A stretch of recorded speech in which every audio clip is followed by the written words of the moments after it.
Drakono obuolys, atsakas Aperol špricui, tik tai iš vietinių produktų, kiek braškyčių, gali būti ir žemuogės. Todėl vadinasi drakono obuoliu, kad čia yra tarhūnas. Tai yra estragonas, kurio latiniškas pavadinimas yra Artemisia draconculus.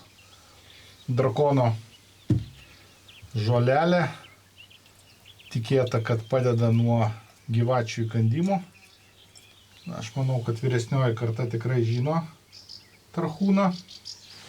Tai čia toks naminis tarhūnas, užpiltas šiltų vandeniu, nes nėra labai gerai, kai užpilama yra karštų vandeniu, citrinos ir šiek tiek cukraus įdėta.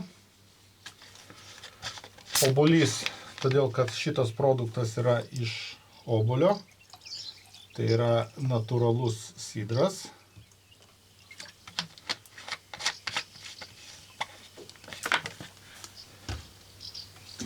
Duoda burbuliukų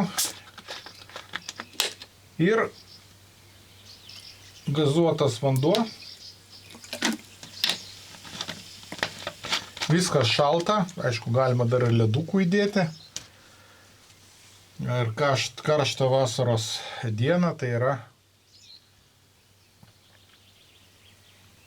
fantastika. Skanaus.